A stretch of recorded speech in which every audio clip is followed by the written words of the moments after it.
Alhamdulillahi haqqa hamdi nahmaduhu wa nasta'inuhu wa nastaghfiruh wa na'udzu billahi min syururi anfusina wa min sayyiati a'malina may yahdihillahu fala mudilla lahu wa may yudlilhu fala hadiyalah. Asyhadu an la ilaha illallah wa asyhadu anna Muhammadan abduhu wa rasuluh. Allahumma shalli ala Muhammad wa ala ali Muhammad. Tentu yang pertama kita bersyukur kepada Allah atas nikmat yang Allah titipkan kepada kita. Kita betul-betul bersyukur dari hati yang paling dalam dan memohon kepada Allah agar nikmat ini menjadi wasilah agar kita semakin bertakwa kepada Allah Subhanahu wa taala sebagai bekal mengisi umur kita agar umur kita bernilai ibadah, sehingga ketika nanti kita kembali kepada Allah dengan pertanggungjawaban yang baik, dan mudah-mudahan kita dipantaskan oleh Allah masuk surganya Allah Subhanahu wa taala. Salawat dan salam kita sampaikan kepada junjungan kita Nabi Agung Muhammad sallallahu alaihi wasallam. Semoga kita dimudahkan untuk mengikuti seluruh risalahnya, hidup di atas sunnah-sunnahnya, nanti ketika meninggal juga di atas sunnahnya, dan dibangkitkan insya Allah mudah-mudahan ditemukan dengan beliau sallallahu alaihi wasallam di telaganya insya Allah. Pagi ini kita melanjutkan tentang kajian kitab kita menika Tamasya ke Negeri Akhirat, sampai di bab baru insya Allah. Judul babnya adalah Kematian dan Sakaratul Maut, itu judulnya. Jadi selama ini kita membahas masalah kematian, ini baru dibahas definisi kematian itu apa gitu. Maka judulnya Kematian dan Sakaratul Maut. Di subbab yang pertama, kematian menurut bahasa dan istilah, seperti tulisan ilmiah kan begitu, ada pengertian bahasa dan pengertian secara istilah. Demikian juga di kitab ini disebutkan demikian.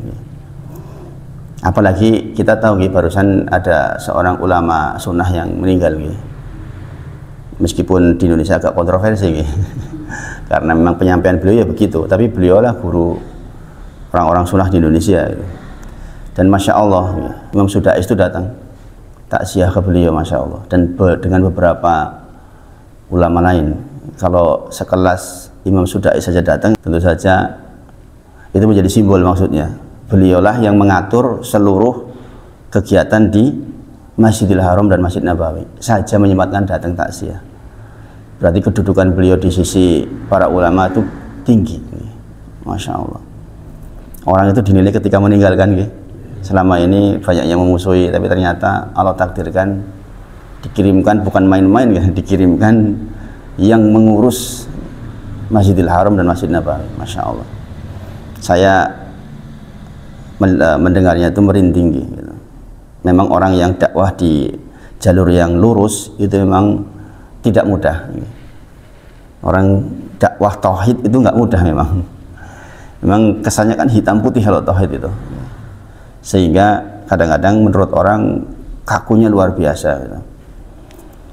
Tapi beliau orang yang pemberani, Masya Allah, sehingga akhir masa kehidupannya dibuat baik oleh Allah Subhanahu wa taala. Jangan lihat cara mereka masuk ke wilayah kuburan. Orang-orang sudah belajar itu terlihat semuanya lepas alas kaki ketika di kuburan. Sementara banyak orang yang ngantar ke kuburan alas kaki nggak pernah dilepas. Sebagian di Jogja insya Allah sudah banyak yang mengerti.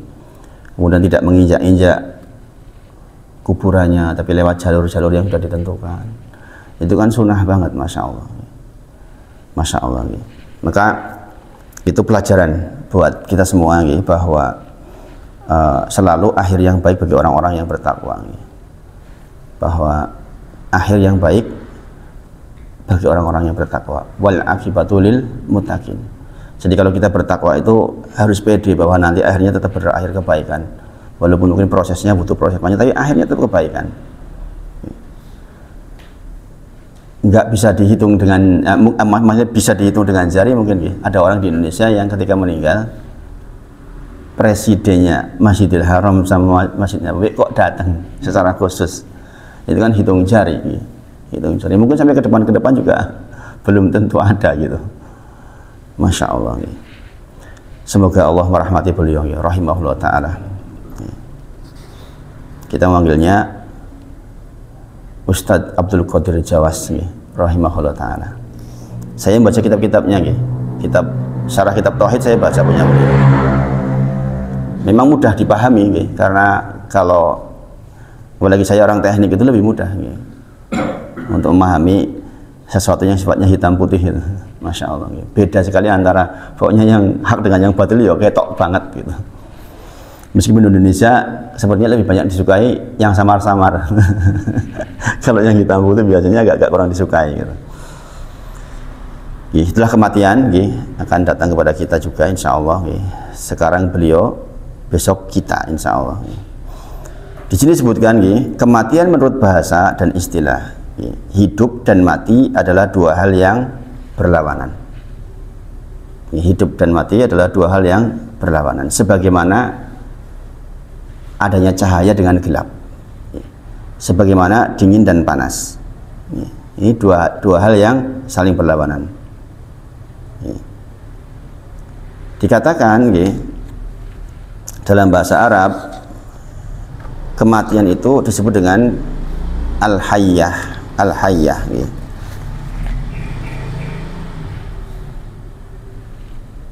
hidup itu al-hayyah, yang hidup itu al-hayy, jamaknya ahya. Sedangkan mati disebut al-maut. Al-maut. Nah, kita akan memahami hakikat terbesar tentang persoalan yang harusnya kita tanam di dalam diri kita dalam-dalam. Jadi selama ini kita sudah mempelajari tentang kematian, tapi kita hari ini akan mengingatkan kepada diri kita sendiri tentang bahwa ada sesuatu yang sangat besar, hakikat yang sangat besar terkait dengan kematian, yang seharusnya setiap orang itu ditanam betul di dalam dirinya. Saya lambat-lambat mudah-mudahan dengan bisa mengikuti. Ini butuh pemikiran lebih dalam, karena ini membahas masalah yang lebih dalam.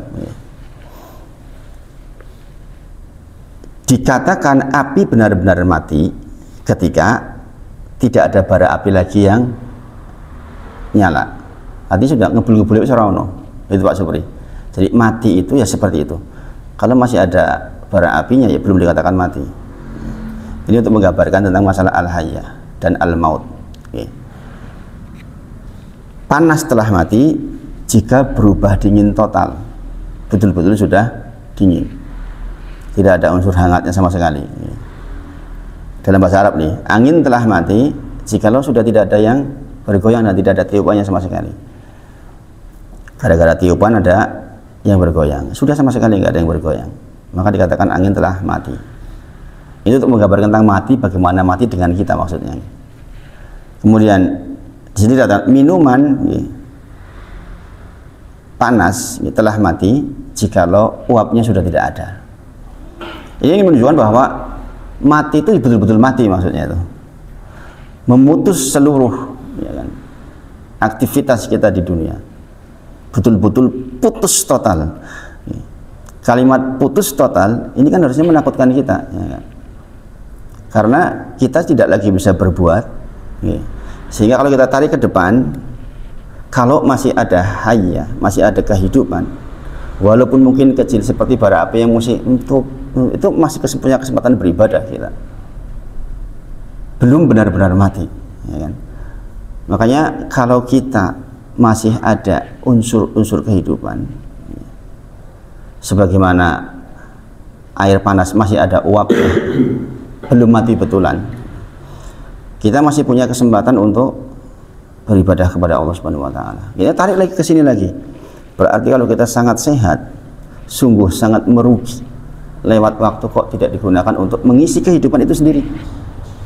Yang lawannya adalah kematian. Yang lawannya adalah kematian yang tidak bisa apa-apa lagi. Beruntung umat Nabi Muhammad SAW punya syariat tentang amal jariyah, ya kan? Tentang anak yang soleh yang mendoakan dia, ya kan? Tentang ilmu yang bermanfaat, ya. Sehingga bahkan ketika matinya pun masih punya investasi di dunia. Ini luar biasa nih, luar biasa. Makanya ngopeni yang tiga ini keniscayaan buat kita. Dan di antara orang yang cerdas adalah ahsanuhum lima ba'dahu, orang yang paling baik persiapan untuk kehidupan setelahnya. Maka ngopeni ini penting banget nih. Ini kan pasif income buat kita nih, kalau dalam bahasa bisnis. Aktif income-nya adalah kita sekarang. Ini aktif income buat kita. Kita beramal, kita beramal soleh, kita sedekah, kita ngaji. Aktif income buat kita. Akan ada masa di mana kita meninggal, kemudian kita berharap pasif income. Jadi kalau orang bisnis juga punya rencana pasif income, yang kadang-kadang belum tentu juga terjadi sampai mati. Orang Islam itu punya pasif income untuk dirinya, urusan akhiratnya, ya lewat 3 hal ini. Makanya sekali lagi, mengetahui definisi kematian sebagaimana sudah kita bacakan tadi, mati yang benar-benar mati, itu kita harus bisa ngopeni yang ini. Sungguh alangkah sangat meruginya orang hidup di dunia kok nggak bisa ngopeni yang 3 ini. Ini salah satunya persoalan anak kan ini, ya kan? Makanya memperjuangkan anak menjadi anak soleh itu adalah keberkahan tersendiri. Mudahkah? Tidak mudah. Jadi anak soleh itu ya orang gampang, tambah lagi zaman sekarang ya. Susahnya luar biasa, tantangan zaman. Maka masing-masing ini punya tantangan. Amal jariyah khususnya dalam bentuk harta, Mas, khususnya dalam bentuk harta, itu kalau nggak dibimbing, nggak ada dirahmati Allah, nggak bisa nih.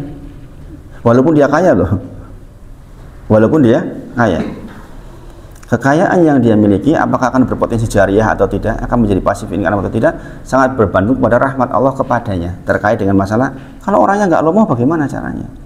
Kalau visinya hanya visi dunia saja, bagaimana mungkin dia akan mengalokasikan dananya untuk dalam tanda kutip menolong orang lain yang berfungsi jariah, ya, menyekolahkan anak di pondok, ngopeni anak penghafal Quran, atau secara keseluruhan kebaikan kepada orang lain. Karena setiap kebaikan kepada orang lain sesungguhnya kalau dia tumbuh daging lewat harta kita dapat pahalanya.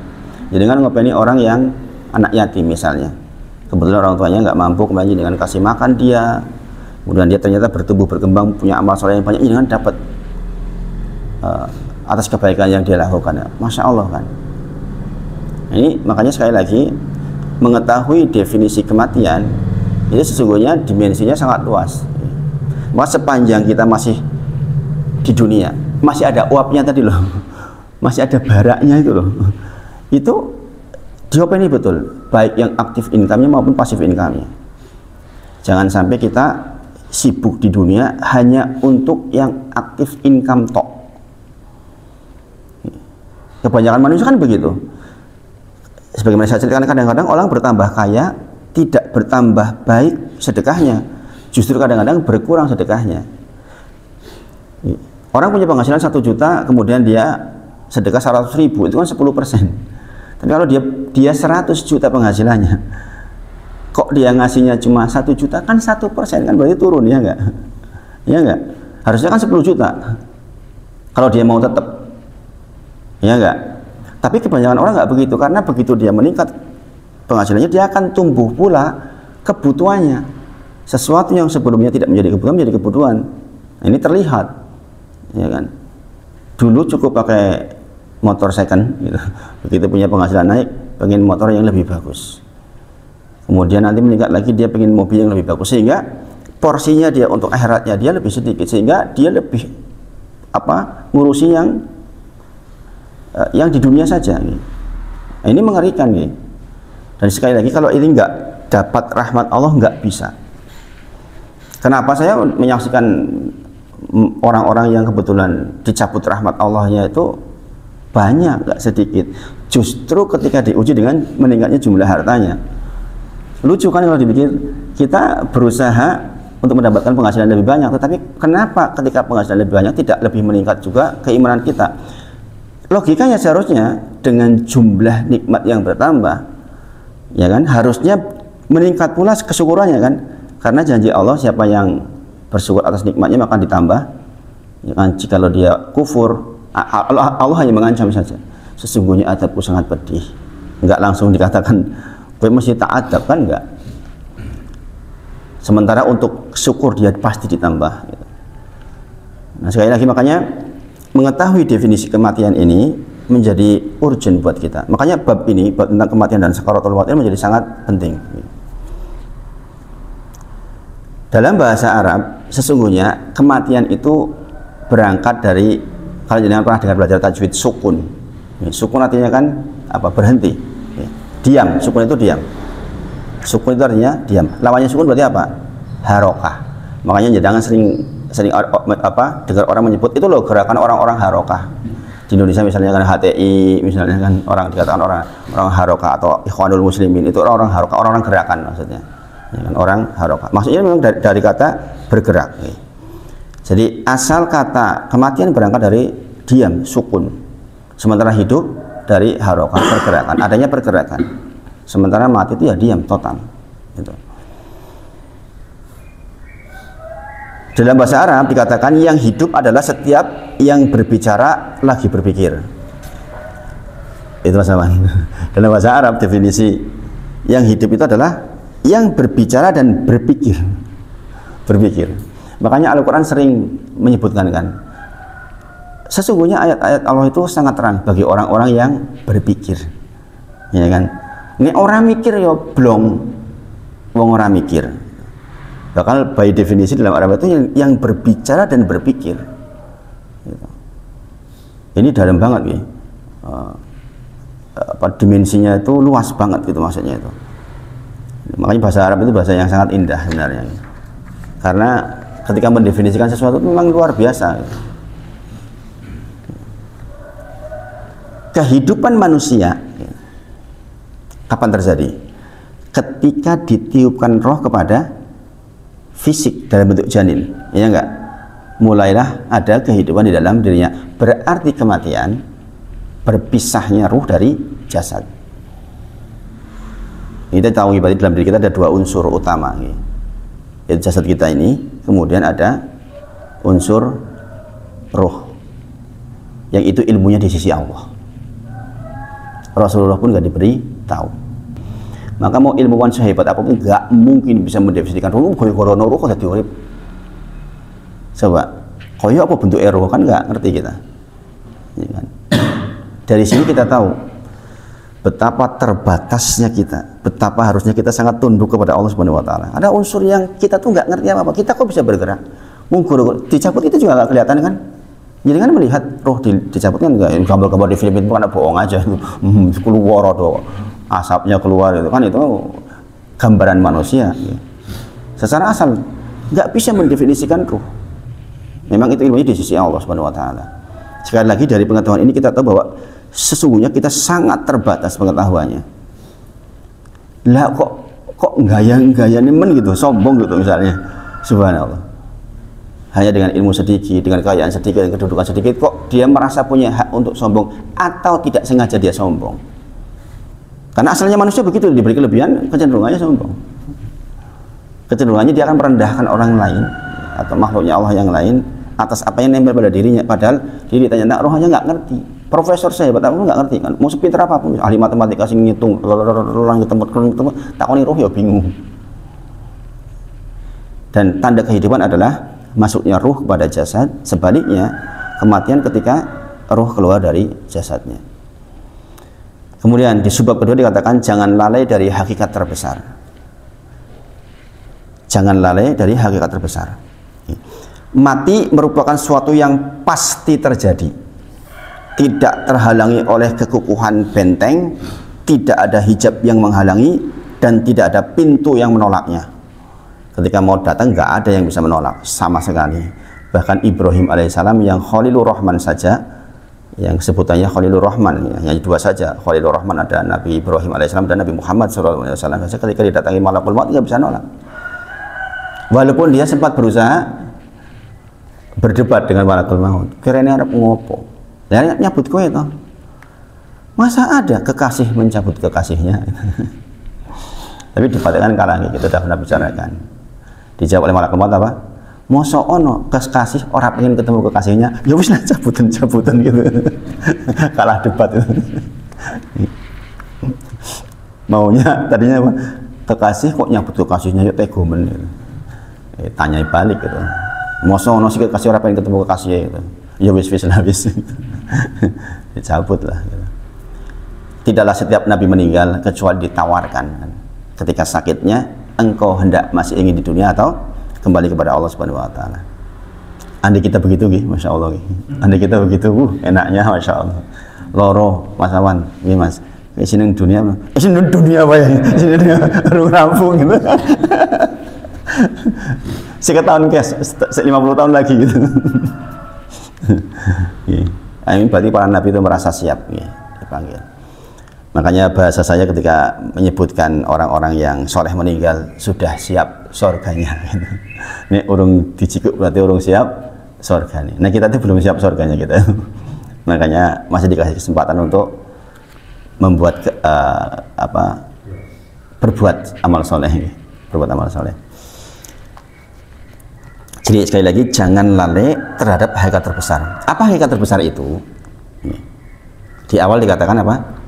Bahwa kematian itu pasti terjadi, gitu loh maksudnya itu. Nih, coba dengan renungkan dengan sungguh-sungguh. Jangan lalai kepada hakikat terbesar. Apa hakikat terbesar itu? Jika kita dengar mati kadang-kadang kan biasa aja. Bayangin di YouTube itu ada orang gotong keranda mayat. Di belakang 1, 2, 3, 4. Yang di belakang disoting. Yang di belakang menghadap yang syuting. Habis itu dia naikin pundaknya orang yang gotong itu. Gitu. Pernah lihat nggak? Saya sampai subhanallah. Ini orang nggak sadar tentang hakikat kematian. Lagi gotong wong mati. Isih guyon, isih dolanan, malah godain yang gotong itu. Jadi tangan satunya di pundak satunya dan lompat ke atas gitu. Subhanallah. Padahal disebutkan jangan lalai kepada hakikat terbesar, yaitu bahwa apa? Kematian pasti terjadi. Kenapa ini penting? Ini penting banget ini. Saya ajak jenengan berpikir betul nih. Kalimat jangan lalai kepada hakikat terbesar, yaitu bahwa kematian pasti terjadi. Hubungannya tuh sangat luas ini. Kita udah pernah bahas bahwa barang siapa yang banyak mengingat kematian, ukrima bisalas, ya kan gitu di bab sebelumnya, bahwa orang yang mengingat kematian Allah akan muliakan dia dengan 3 keadaan. Masih ingat nggak? Yang pertama adalah dimuliakan dengan takjilu tobat, dengan cepatnya bertobat, ya, dan segera bertobat. Ini kemuliaan. Orang segera bertobat itu kemuliaan. Sekali lagi orang bersalah itu kan wajib hukumnya, menjadi wajib hukumnya untuk bertobat. Orang bersalah walaupun ba'da asar, ya kan, berbuat keliru, maka dia mengatakan astagfirullah wa atubu ilaih, kemudian diikuti sholat 2 rakaat, ya kan, sholat tobat, sholat yang ada sebabnya sehingga dibolehkan ba'da asar pun tetap sholat, ba'da subuh pun tetap sholat ketika dia merasa punya kekeliruan. Nah, orang yang banyak mengingat kematian, kata Rasulullah, dia maka akan dikatakan ukrima bi salas, akan dimuliakan dengan 3 keadaan. Di antaranya adalah dia akan berbuat tobat. Kemudian yang kedua, dia akan sangat semangat di dalam ibadah. Orang tahu akan mati pasti semangat ibadah, yakin. Saya ulang-ulang lagi, yakin. Kalau kita hari besok meninggal, Pak Supri, yakin enggak sempat jenengan belanja bensin, ora sempat jenengan. Saya meninggal, Pak. saya yakin jenengan mungkin belanja bensin itu diwakilkan ke orang lain. Itu bukti nyata bahwa orang akan dimuliakan pada kemuliaan ibadah. Banyaknya ibadah sangat menentukan kemuliaan dia. Kemudian ridho bil qalil, ridho dengan yang sedikit, karena tahu bahwa jangkanya tidak sangat panjang, sehingga dia ridho dengan yang sedikit. Orang menjadi tidak ridho dengan sedikit itu karena apa? Karena dia merasa akan panjang hidupnya. Uktulia bisalas. Orang yang tidak mengingat kematian akan dihinakan dengan 3 keadaan. Sebaliknya yang tadi, dia akan menunda tobat, dia akan tenggelam dalam kemaksiatan, malas beribadah, dan dia tidak ridho dengan yang sedikit. Kenapa tidak ridho dengan yang sedikit? Karena dia tahunya mau 30 tahun lagi. Apalagi begini Pak Supri, sering orang mengatakan begini, mbah-mbah kuki rata-rata umurnya 80 tahun loh. Terus dia menerapkan pada dirinya, paling-paling aku ya sak ngono, aku saya 30 tahun mengkas. Ah ini sering terjadi nih. Oh, secara genetik aku yo keluarga aku orang diabetes kok, orang diabetes itu. Biasanya ki ya setekan 80 tahun, mbahku 80 tahun, mbah putri 80 tahun gitu. Paling-paling kira-kira aku ya 80 tahun. Nah ini Ini mengakibatkan apa? Pemikiran seperti ini mengakibatkan dia akan kurang itu dengan yang sedikit, karena saya masih 30 tahun, saya harus menyiapkan sekian, saya menyiapkan rumah, menyiapkan ini, kan gitu turunannya. Maka sekali lagi, jangan lalai terhadap hakikat terbesar yang bernama kematian, bahwa kematian itu akan terjadi, itu harus diingatkan terus kepada kita. Saya bacakan beberapa ini, dan kemarin saya sudah sempat bacakan di Miftahul tentang bahwa di antara nasihat terbaik adalah banyaknya mengingat kematian. Kata Rasulullah, kafa bil mauti wa'idu, cukuplah kematian itu sebagai nasihat. Maka kalau jenengan beberapa waktu tidak mendapatkan nasihat yang sifatnya berbicara, kematian tetangga panjenengan itu nasihat besar sekali. Apa yang kita pikir waktu itu dikatakan nasihat? Jikalau hari ini dia, mungkin besok saya, kan gitu. Ya enggak, kepikir enggak jenengan kalau pas takziah itu? Saya bisa merasakan kalimat ini, kalimat tentang kafa bil mauti wa'idu, itu ketika saya melihat orang dimasukkan ke liang lahat. Jadi waktu saya nyolat itu saya belum banget maksudnya iya orang meninggal iya gitu, kemudian dilepaskan, kemudian ketika saya ikut dan ketika dia diturunkan di liang lahat itu nyet gitu, perasaan itu tuh langsung rasanya tuh ya saya nanti gitu. Diturunkan, nggak bisa nolak. Memang diturunkan terus ngamuk, munggah menekan ya orang manut ditaruh. Coba bayangkan suasana itu. Jangan bayangin suasana itu, rasanya subhanallah. Dan selalu berulang, entah mengapa saya mendapatkan pelajaran kalimat ini dari kecil itu di bagian ketika diturunkan. Saya beberapa kali menurunkan mayat itu, beberapa kali. Mulai dari adik saya yang meninggal dulu itu, kebetulan bapak ibu saya kebetulan malah enggak ya. Bapak ya enggak, ibu ya alhamdulillah ya, ketika nyopot talinya ya. Subhanallah, rasanya itu ini loh, diem tapi nasihatnya yang ada di dalam diri kita adalah sekarang beliau, kita akan nyusul kayak beliau. Kalau kita tahu yang bersangkutan husnul khotimah, kita senang banget kan, maksudnya dia selesai dengan kebaikan. Kita apakah akan selesai dengan kebaikan? Kita nggak tahu loh, belum tahu. Ya kan? Apakah akan su'ul khotimah atau husnul khotimah? Betapa bahagianya kita melihat orang-orang tercinta husnul khotimah. Tapi kitanya coba jangan pikirkan. Makanya sering saya katakan betul bahwa Rasulullah menyebutkan kafa bil mauti wa'idu, bahwa cukuplah yang namanya kematian itu menjadi nasihat buat kita, sehingga kita akan berbuat yang terbaik. Kemudian dikatakan suatu ketika sahabat Nabi Muhammad SAW bersama Rasulullah SAW didatangi orang Ansor. Kemudian orang Ansor ini bertanya, ayyul mu'minina afdal ya Rasulullah, siapa mukmin yang paling utama di sisimu ya Rasulullah? Maka Rasulullah mengatakan ahsanuhum khuluqa. Nah ini dimensi juga bagus ini, ahsanuhum khuluqa, yang terbaik akhlaknya. Makanya orang sering mengatakan akhlak di depan ilmu, adab di depan ilmu, kan itu. Makanya ada pendidikan yang bagus di Cina yang sekarang terbukti menjadi terdepan dalam semuanya, lepas dari masalah agama ini. Tapi caranya dia mendidik anak itu luar biasa loh. Kalau di tempat kita elementary school atau SD itu kelas 1, 2, 3 udah diajari macam-macam, di sana enggak. Kelas 1, 2, 3 cuma diajari piye carane manut orang tua, piye carane iso nyapu omah, piye carane iso ngepel. Jadi perhatikan, saya membaca itu. Kenapa mereka kok sekarang bikin jembatan yang tidak pernah dibuat jembatan-jembatan sebelumnya? Amerika aja nggak bikin kayak gitu kok. Jangan lihat jembatan-jembatan di Amerika, di Cina itu. Kok bisa? Mengerikan loh cara membuatnya tuh. Bayangkan menemukan di tengah-tengah, saya seorang teknik aja mikir, ini gimana gitu. Bisa bikin jembatan di tempat yang setinggi itu, dan prosesnya itu bertahap kayak gini loh. Tunggu di tengah, itu menakjubkan. Itu kalau orang nggak ahli betul gimana caranya? Nah ternyata dari kecil mereka beberapa tahun yang lalu sudah melakukan itu. Jadi bukan langsung kepada keterampilannya, tapi dia karakternya yang dibangun dulu. Jangan tahu anak SMP di sana main gadget terus, orang tuanya nggak bisa nangani. Siapa yang nangani? Tentara langsung dijemput ke rumahnya loh, Mas Wawan.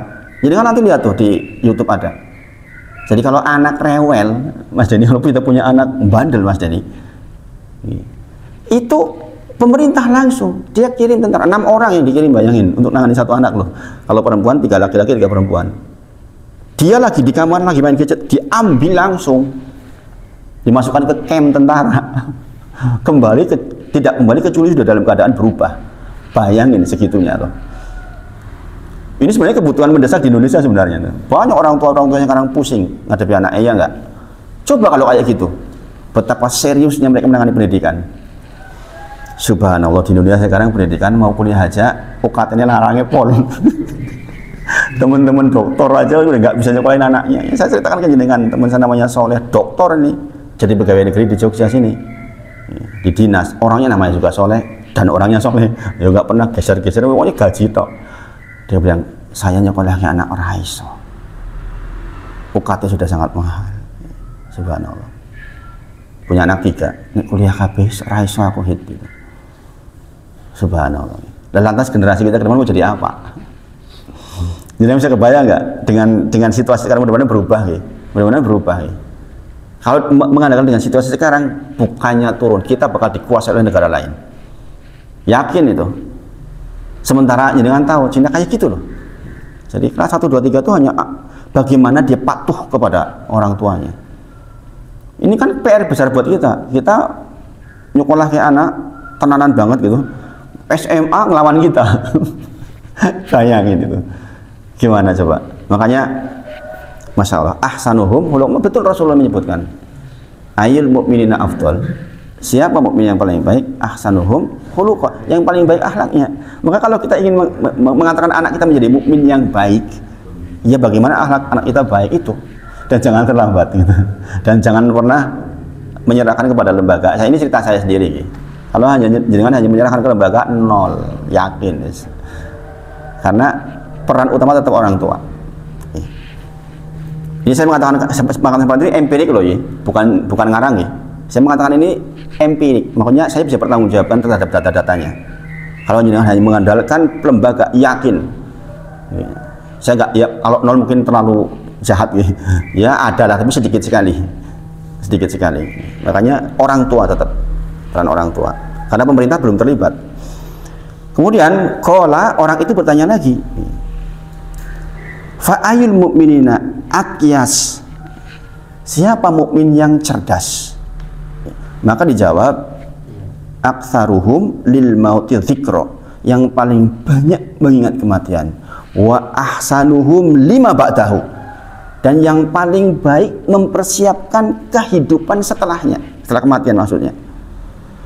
Itu loh definisi cerdas. Jadi kalau kita ingin anak kita cerdas, itu ke situ itu loh. Bagaimana setiap perbuatannya, visinya, visi kehidupan setelah kematian, sehingga dia akan berbuat dunianya itu indahnya luar biasa karena dia punya kualitas.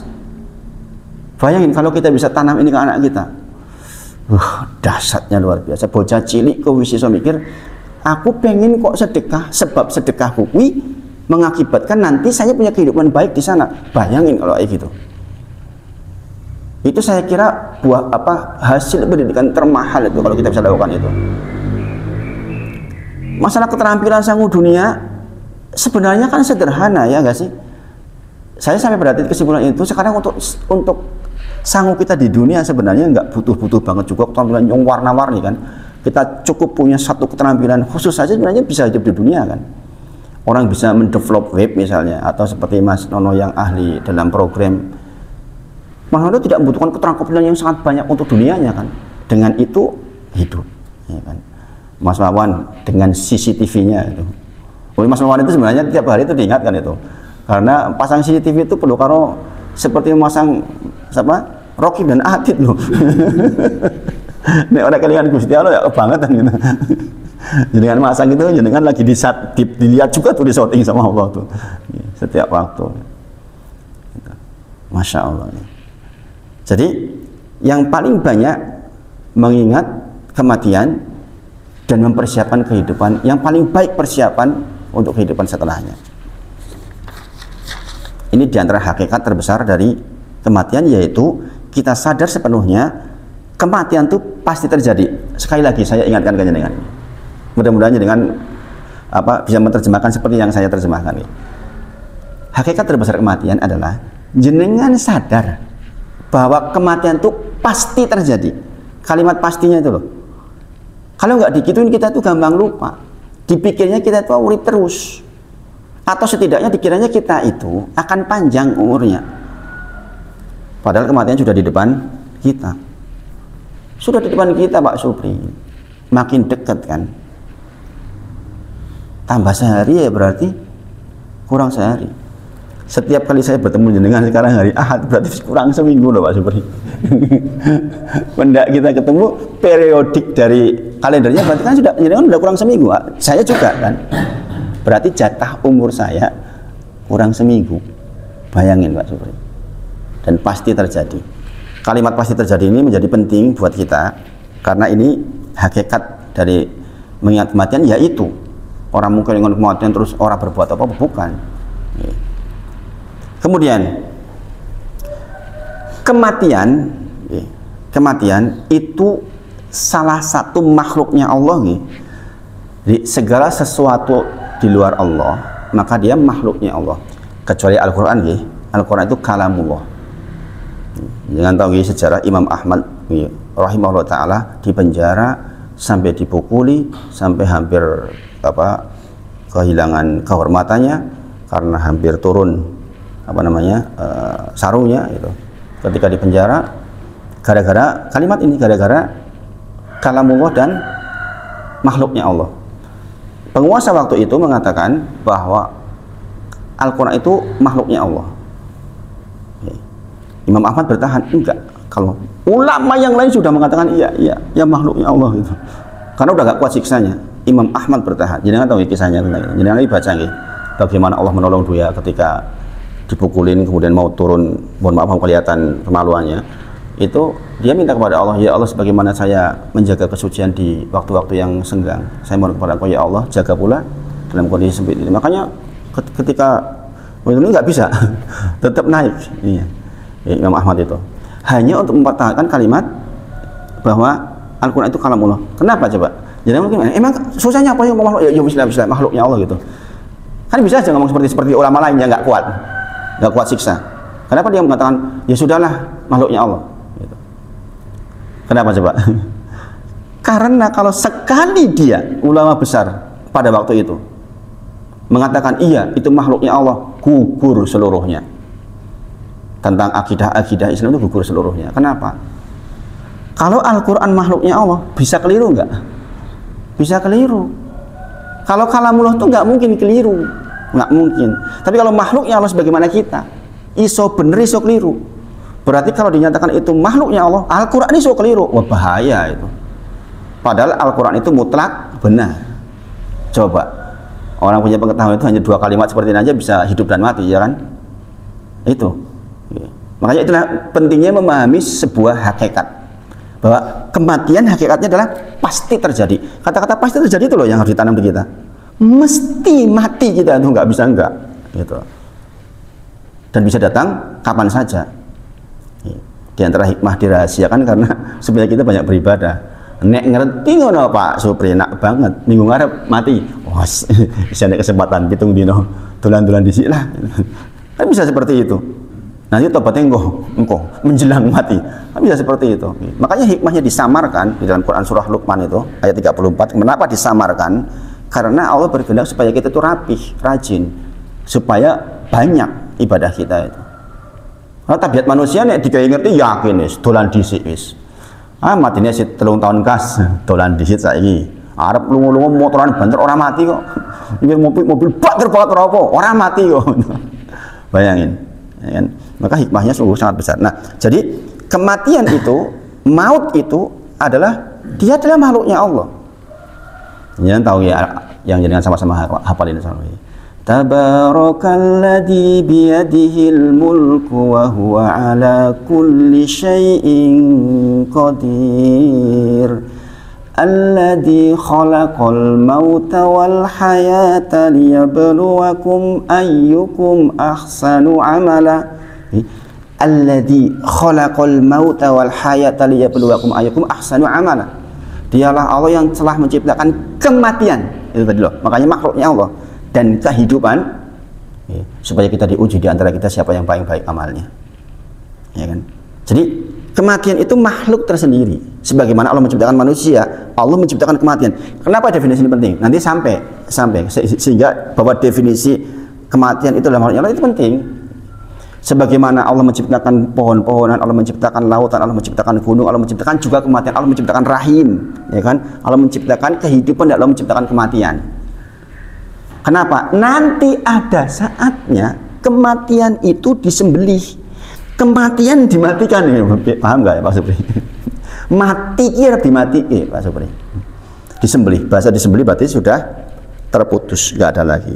Akan ada waktu nanti ketika seluruh penduduk sorga sudah di tempatnya di sorga. Sudah ada tidak lagi yang pindah dari neraka ke sorga maksudnya. Penduduk terakhir dari sorga diambil dari neraka itu sudah. Demikian juga penduduk neraka sudah semuanya di neraka jahanam. Maka didatangkan di tengah-tengah antara sorga dan neraka domba yang dia adalah kematian. Kata Rasulullah, yu'ta bil mauti ala hayati al-kab. Akan didatangkan kematian dalam bentuk seekor domba sebagai simbolik bahwa ini loh kematian. Kita kan bisa menggambarkan kematian bentuknya apa kita nggak tahu, ya kan? Hari ini kita nggak tahu, padahal kematian adalah makhluknya Allah, tapi bentuknya apa kita nggak tahu. Tapi kita juga bisa katakan jin juga makhluk, kita nggak bisa melihat kan. Nek sing gambar-gambar jin-jin nang film-film kayak gambarannya dewe gitu. Ya kan, ono sing bentuknya apa? Pocong, tergantung kita gitu. Kalau orang Indonesia itu hantunya kan sing rada elek-elek itu. Nang Amerika hantunya ojas. Ya kan, tergantung implementasinya, interpretasinya masing-masing masalah itu. Tapi secara asal jin nggak kelihatan. Maka kita nggak bisa menggambarkan sekarang kematian seperti apa. Akan datang suatu masa di mana dibentukkan dalam bentuk al-kabs, yaitu dalam bentuk domba, yang di situ kemudian Allah sembelih. Di tengah-tengah surga dan neraka disembelih, ya kan? Sebagai tanda bahwa sejak hari itu nggak ada kematian lagi. Itulah kenapa dikatakan dalam ayat Al-Quran, hum fiha khalidun, fil jannah hum fiha khalidun, fil nar hum fiha khalidun. Di sorga selama-lamanya. Inilah keabadian, tapi bukan keabadian sebagaimana keabadiannya Allah, keabadian yang diabadikan oleh Allah maksudnya, paham ya? Bukan keabadian dengan sendirinya, Allah kan keabadian dengan sendirinya. Demikian juga penduduk neraka, di neraka jahanam selama-lamanya. Maka penduduk surga dikatakan ya ahlal jannah, dikatakan khuludun la mautafih. Wahai penduduk surga, ini kematian sudah disembelih. Tidak ada lagi kematian setelah ini. Engkau selama-lamanya hidup. Demikian juga penduduk neraka. Ya ahlan nar khuludun la mautafih. Maka dua keadaan ini yang coba dengan bayangkan. Insya Allah mudah-mudahan kita termasuk di surga semuanya. Kita berbahagianya kayak apa? Kita mendapatkan nikmat di dunia saja nggak mau diambil kan? Jangan-jangan dalam kenikmatan kita ada doa kan, doa supaya nikmat tidak diambil, ya kan? Saja ingin nikmat terus, kita khawatir diambil. Sebaliknya kalau kita lagi susah, lah pengen diambil toh, ya enggak? Nek lagi susah, pengen nggak susah maksudnya. Ini ada kabar bagi penduduk neraka, susah sak pol-pole susah orang mandek-mandek. Yang paling diharapkan oleh penduduk neraka adalah kematian. Ning orang mati meneh baru kuwi. Udah nggak ada kematian, la mautafih. Tidak ada kematian setelah itu. Coba bayangkan. Kalau kita dengar itu tuh rasanya nggak berbuat baik kok, yo aneh gitu. Kita akan mengorbankan kehidupan dunia 1 jam 2 jam untuk hal yang nggak bermanfaat, sementara kita tahu nanti kita bakal begitu tuh loh. Kalau keliru tuh bisa salah di neraka jahanam selama-lamanya loh. Sebaiknya kalau baik kita akan mendapatkan kenikmatan selama-lamanya. Masa iya kita nggak rela berkorban? Ini kalau untuk cuci otak bahaya nih Mas Jadi. Ini kalau bahasa begini, ini kalau diterapkan sama orang-orang ISIS, nek berarti ngebom wae. Nah, bahaya itu. Rela berkorban untuk yang tadi, untuk yang hum fiha itu maksudnya. Tidak adalah perbandingan penderitaan kita di dunia dibandingkan penderitaan di akhirat. Tidak adalah perbandingan antara kebahagiaan kita di dunia dibandingkan kebahagiaan kita di surga. Itu maksudnya. Maksudnya. Sehingga kita bersemangat di dalam ibadah. Quran surah Luqman ayat 34 mengatakan innallaha indahu ilmus sa'ah. Sesungguhnya di sisi akulah ilmu tentang sa'ah, tentang hari kiamat. Dikatakan wa yunazzilul ghaits. Dialah Allah yang menurunkan hujan, berhak menurunkan hujan. Wa ya'lamu ma fil arham, dan dialah Allah yang tahu yang di dalam rahim. dia akan berwarna kulitnya apa, nanti jenengan terlahir dia umurnya berapa, ya kan, akan susah atau bahagia, Allah yang tahu. Itu rahasianya Allah. Dikatakan wa ma tadri nafsum madza taksibu ghadan. Tidak seorang pun tahu tentang apa yang akan dilakukan besok. Jangan besok, nanti Mas Nono, jenengan nggak akan tahu. Walaupun jenengan punya rencana. Nanti hari ini saya mau kondangan, iya rencana kita. Tapi bisa saja Allah berkehendak yang lain. Tiba-tiba sakit, tiba-tiba cuaca berubah sehingga kita nggak bisa pergi. Maka sesungguhnya tidak akan pernah ada yang tahu, kata Allah, tentang apa yang dilakukan besok. Wa ma tadri nafsum bi ayyi ardi tamut. Dan tidak ada satupun orang yang ngerti dengan cara apa dan di mana dia, di bagian bumi yang mana dia akan meninggal. Nggak ada. Nggak ada. Innallaha alimun khabir. Sesungguhnya Allah itu maha mengetahui dan maha teliti. Bayangin, Allah maha mengetahui dan maha teliti. Maka ini hikmahnya adalah agar kita itu terus beramal baik dan rela capek untuk beramal baik, itu maksudnya, karena tahu tentang balasannya akan kita terima dan resiko jikalau tidak. Orang-orang teknik kayak saya paham masalah kayak gini, kenapa orang-orang teknik lebih banyak dekat sama agama. Jadi kemudian perhatikan, antara orang-orang dulu di UGM itu ada fenomena begitu. Orang-orang IPA itu lebih cenderung lebih dekat. Kenapa? Karena kesadaran hitung-hitungan kayak gininya itu masuk, iya enggak? Sehingga ketika ada sesuatu yang besar sekali di sana, dia rela berbuat besar di sini. Itu maksudnya loh. Orang secara asal kan begitu, dia mau melakukan sebuah pengorbanan besar ketika tahu apa yang didapat besar, kan gitu, iya kan? Nah, kesadaran bahwa surga dan neraka itu ada, pasti ada, itu menjadikan kita betul-betul bersemangat di dalam semua kebaikan. Quran surah Luqman ayat ke-34. Kemudian di sini disebutkan dalam kitab ini tentang, nanti jenengan baca ulang di rumah nih, tentang Quran surah An-Nisa ayat ke-78.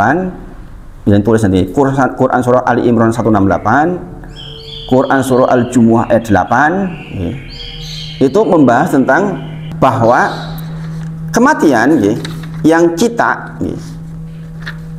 diingatkan bahwa pasti terjadi, itu memang di dalam Al-Quran diulang-ulang.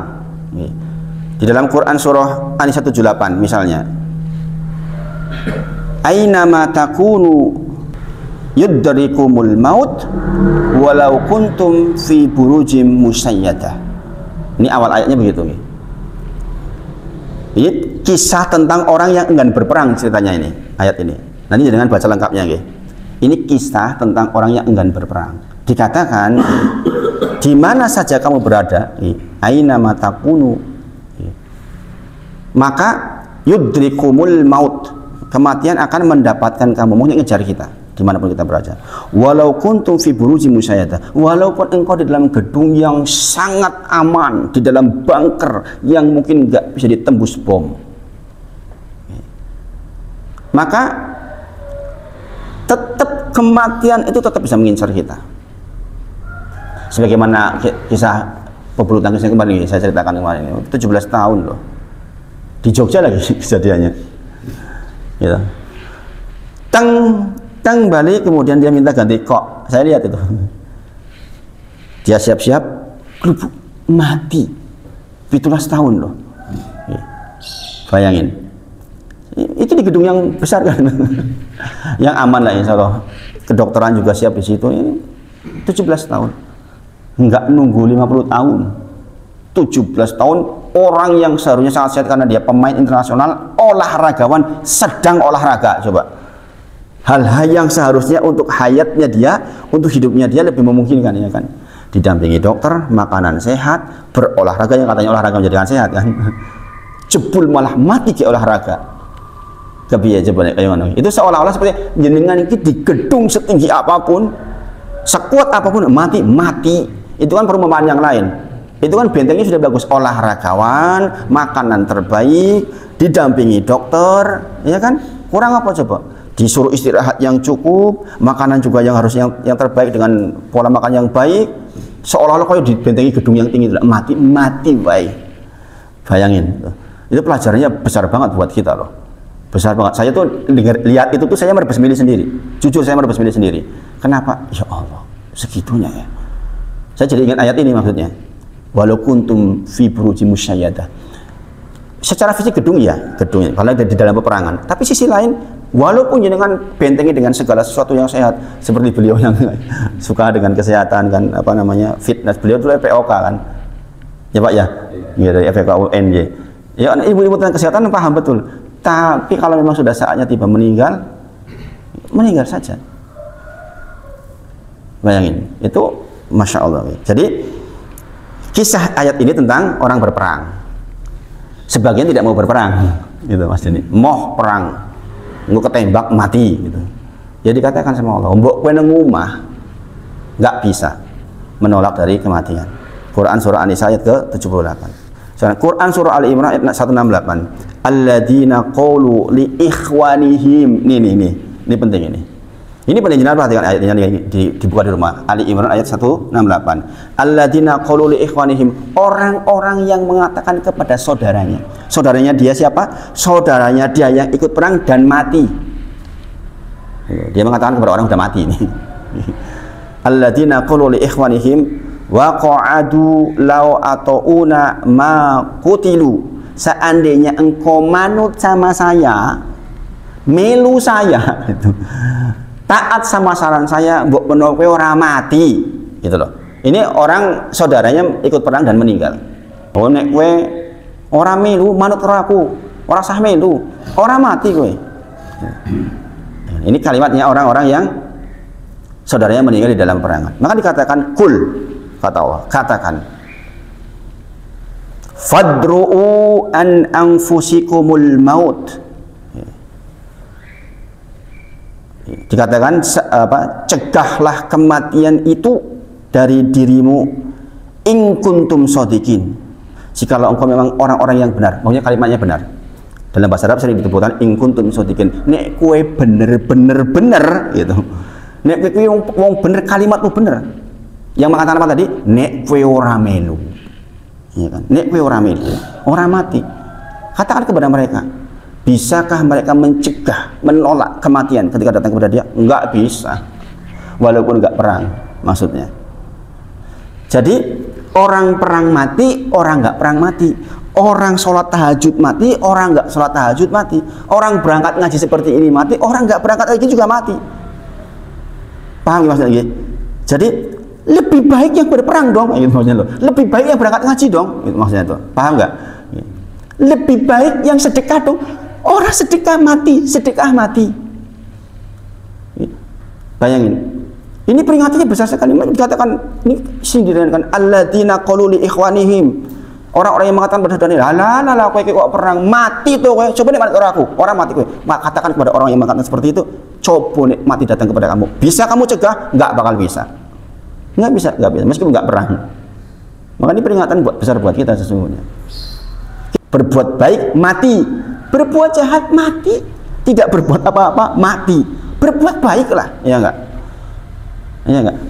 Jadi kalau sholat tahajud, ya mati, sholat tahajud, ya mati, tahajudlah gitu. Bayangin di kantor mas misalnya, yang taat kepada bos baik pekerjaannya mati, yang tidak taat mati, mending taat lah, ya kan? Ini penting sekali masalah. Makanya ini hakikat terbesar dari kematian adalah kita mengingat kematian itu sendiri. Kemudian di dalam Quran surah Al-Jumu'ah ayat 8. Al-Jumu'ah ayat ke-8.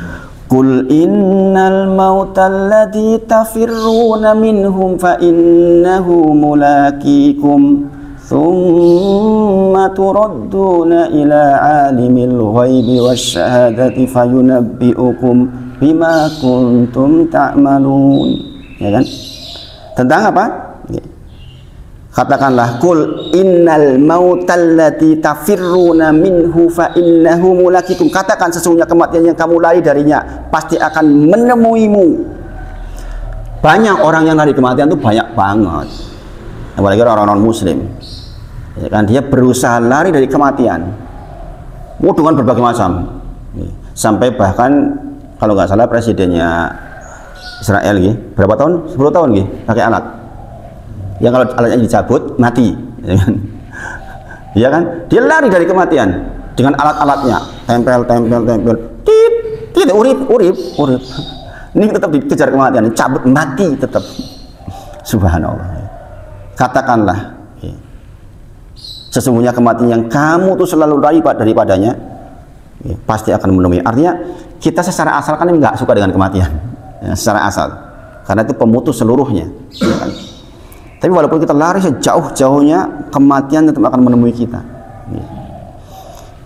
Kamu kemudian akan dikembalikan kepada yang maha mengetahui, yang gaib dan yang nyata, lalu dia beritahukan kepadamu yang selama ini apa yang dikerjakan. Nih kalimatnya gitu. Setelah kita mati, ya kan, di dalam beberapa ayat yang lain dikatakan akan ditunjukkan kepada kita. Iki loh, buah karyamu di dunia. Betapa malunya nak elek, ya bayangin. Kebayang sih Pak Supri? Iki loh hasil kerjamu dek ben siti. Subhanallah. Iki lho ben sedekahmu siti. Iki lho ben sedekah tenagamu siti. Iki lho ben pikiranmu ki mbunggung ngene ki sing apik siti. Subhanallah. Nanti katakanlah pada diri kita sendiri, kita sadar betul bahwa kita memang sering lari dari kematian. Tapi sesungguhnya walaupun kita lari secepat apapun, kematian akan menemui kita. Enggak bisa enggak. Dan akan ditunjukkan setelah itu tentang kegiatan yang kita lakukan. Sak bare mati ki mboten rampung. Sak bare mati dibuka, iki loh karyamu, ini loh. Rasanya itu subhanallah. Kayak gini sampai tidak membuat kita semangat di dalam kebangetan. Allah sendiri yang berfirman, akan ditunjukkan kepada kita secara sadar besok bahwa inilah buah, dan kita nggak bisa menolak. Allah maha teliti, telitinya pol-polan. Kemudian Quran surah Ali Imran 185, nanti jangan buka lagi. Kullu nafsin dha'iqatul maut. Setiap yang bernyawa akan merasakan mati. Wa innama tuwaffawna ujurakum yaumal qiyamah. Hanya pada hari kiamat sajalah diberikan dengan sempurna balasanmu. Jadi dengan ngarep-arep di dunia balasan sempurna enggak. Allah sendiri menyebutkan balasan atas perbuatan baik kita di dunia nanti setelah mati. Maka dikatakan kullu nafsin dha'iqatul maut. Setiap yang hidup pasti akan mati. Kenapa coba? Jangan mungkin bertanya-tanya, kenapa kok kudu mati? Supaya Allah bisa memberikan balasan secara sempurna kepada jenengan atas perbuatan jenengan sekarang. Di dunia itu jenengan hanya kompensasi saja. Apakah selalu jenengan berbuat baik langsung dapat di dunia? Enggak begitu. Bahkan orang-orang soleh itu kebanyakan buah amalnya ditahan untuk di sana. Makanya kadang-kadang orang soleh yang perbuatan baiknya mungkin masih belum banyak sekali, mungkin dia diberi rahmat Allah dalam bentuk kesusahan, kesulitan yang buah balasannya di sana loh, sempurna, disempurnakan sama Allah total. Makanya ada kisah kan nanti di sana orang-orang mengatakan, nek ngerti ngene iki ndek ben mbok menawa saya mau dikembalikan ke dunia, kemudian saya diberi musibah seperti dipotong-potong seluruh daging saya ridho supaya saya mendapatkan balasannya lebih baik. Bayangin. Artinya kalau kita sekarang menderita, mungkin kita menderita mengatakan, aduh menderita banget. Ketahuilah nanti ketika dibangkitkan kita mengatakan, nek ngerti ngono ndek ben aku menderita wae lah. Karena balasan penderitaan itu segitunya toh gitu. Makanya di sini dikatakan kullu nafsin dha'iqatul maut. Setiap yang hidup pasti akan mati. Karena apa? Nanti setelah mati itu loh balasan sempurna. Itu maksudnya. Sebelum mati nggak bisa jangan mengharapkan balasan sempurna sekarang. Meskipun kompensasi pun sudah sangat indah kalau jenengan memang mendapatkan. Ya kan ada janji bahwa seorang yang melakukan kebaikan akan dibayar kebaikan pula di dunia dan di akhirat. Nah, di dunia itu kompensasi. Tapi kesempurnaan balasan ada di sana. Kemudian dikatakan ada kata zuhsiha, faman zuhsiha anin nar, barang siapa yang dijauhkan dari neraka. Ini jangan perhatikan, kata-kata dijauhkan dari neraka itu dari sekarang. Maksudnya apa? Jenengan kok hatinya nggak dicenderungkan kepada perbuatan yang menuju neraka, padahal perbuatan menuju neraka itu semuanya kebanyakan indah. Orang rela bayar, orang merokok rela bayar nggak? Bukan berarti saya mengatakan orang rokok masuk neraka, bukan.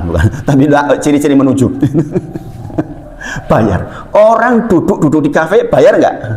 Bayar. Tapi dibuat indah karena janjinya setan begitu. Saya akan buat indah seluruh segala sesuatu yang menuju neraka jahanam, dan saya akan halang-halangi dan seolah-olah jadi berat apa-apanya menuju ke surga. Dikatakan apa? Dikatakan faman zuhziha, barang siapa dijauhkan dari neraka sejak sekarang, berarti jenengan kecenderungannya kepada kebaikan, jenengan kecenderungannya kepada ngaji, jenengan tidak nongki dan sebagainya. Kemudian wa udkhilal jannah faqad faz, dan kemudian dia dimasukkan surga dari sekarang. Berarti kita dibuat oleh Allah hatinya cenderung pada perbuatan-perbuatan segera dari sekarang. Maka nanti ketika di sana faqad faz, dia adalah orang yang benar-benar memperoleh kemenangan. Jadi sebenarnya kita mengatakan ini sebenarnya secara tersirat itu perintah buat kita di dunia ini untuk menjadi orang yang menang itu loh, yaitu orang-orang yang perbuatannya menjauhkan dirinya dari neraka jahanam. Dan ini butuh taufik dari Allah Subhanahu wa taala. Makanya ngaji itu penting. Duduk bermajelis kayak gini itu penting banget demi Allah. Untuk saling mengingatkan agar kita di jalur yang mendekatkan kita kepada surganya Allah dan dijauhkan dari perbuatan menuju neraka. Karena itulah yang dikatakan faqad faz. Itulah orang yang mendapatkan kemenangan nanti di sana. Ya kan? Sekali lagi, waktunya adalah hum fiha khalidun, sama-sama. Di neraka ya hum fiha khalidun, di surga khalidun. Bagi orang-orang yang sudah selesai perhitungannya. Alhamdulillah kita masih punya Islam kita. Mudah-mudahan kita walaupun mungkin tidak sangat tinggi kedudukannya, minimal surga. Tapi kita cita-citanya, kata Rasulullah apa? Jikalau engkau minta surga, mintalah surga Firdaus. Rasulullah pandukan kita, jangan saya di ngisor dewe ora apa-apa lah gitu. Bukan begitu. Kata Rasulullah, jikalau engkau minta surga, maka mintalah surga Firdaus. Kemudian dikatakan di akhir ayat 185, wa mal hayatud dunya, sesungguhnya kehidupan dunia itu hanyalah kesenangan yang memperdayakan. Jangan perhatikan bahasan ini supaya jangan ingat mati ini. Ingat hakikat judulnya tadi loh. Jangan lari kepada hakikat terutama, yaitu pasti mati. Kehidupan dunia itu hanya, bahasa ini memperdayakan. Turunannya di dalam tafsirnya memperdayakan, menipu, melalaikan, orang karu-karuan itu gitu. Secara asal kehidupan dunia kita ini memperdaya kita. Ini bagaimana tidak? Orang ngumpul-ngumpulin padahal mau 70 tahun. Bayangin Mas. Orang kadang-kadang mengumpul seolah-olah mau 1000 tahun. Bagaimana tidak? Bagaimana tidak? Umah nganti telu papat limo, mobil nganti telu papat limo, ngumpulin duit sampai ratusan miliar. Itu kan seolah-olah dia akan hidup jauh banget, iya enggak? Maka dikatakan memperdayakan. Bukankah kita sering mendengar cerita orang yang punya cita-cita mengumpulkan 100 miliar dan sampai 100 miliar. Saya baca itu kisah itu. Dan dia mati di waktu rekeningnya sampai 100 miliar itu. Nggo sopo duitnya? Nggo sopo, pertanyaannya coba. Diijabah oleh Allah tuh, diijabah. Mungkin kalau jangan punya cita-cita diijabah. Mas Denny misalnya punya cita-cita Mas Denny, diijabah Mas Denny. Karena kalau getem banget katanya tetap diijabah. Masalahnya sekarang kalau kita hanya berhenti di situ, apa nggak malah jadi beban buat kita? Meninggalkan uang 100 miliar yang tidak bermanfaat untuk dirinya, nggo rebutan mau keturunannya, kepiye coba bayangin. Maka dikatakan bahwa sesungguhnya hayatud dunya, kehidupan dunia itu hanya memperdayakan kita, subhanallah. Maka mari kita ingat-ingat ya, bahwa kematian itu pasti, by definisi dia adalah makhluknya Allah, akan dihadirkan nanti, dan tidak ada kematian lagi, akan datang. Kematian itu nggak ada, hilang. Sekarang ada buat kita, tapi akan datang nanti suatu ketika kematian nggak ada, sehingga resikonya adalah seneng terus, opo susah terus kan itu. Ketika kematian sudah nggak ada, berarti seneng terus, orang mati kok. Orang seneng terus itu, bayangin. Mudah-mudahan ini bisa menjadi motivasi buat kita agar kita benar-benar efektif di dunia ini. Saling mengingatkan. Mas Jono kemarin WA ke saya tentang doa untuk anak yang soleh. Gitu. Berarti Mas Jono memperhatikan pelajarannya. Allahumma faqihu fiddin wa alimhu ta'wil. Mas Jono tanya, anak saya perempuan Ustaz, bagaimana domirnya? Kata gantinya iya, hu diganti ha. Kalau na itu nahnu, berarti untuk kita semua. Oke. Nah, ini penting. Oke. Nanti saling mengingatkan Mas Jono. Kalau jenengan WA seperti itu, saya juga jadi ingat Mas Jono. Jadi jenengan penting, WA ke saya itu penting. Saya pelajaran kadang-kadang kan banyak banget, kadang-kadang ada sebagian yang kurang diamalkan. Dengan seperti itu kan jadi diamalkan. Ini namanya feedback. Kita saling mengingatkan. Saya bukan siapa-siapa. Ini kebetulan saya di depan. Sebenarnya saya juga membutuhkan masukan dari jenengan semua, insya Allah. Kebetulan saja saya lagi posisinya lagi di depan.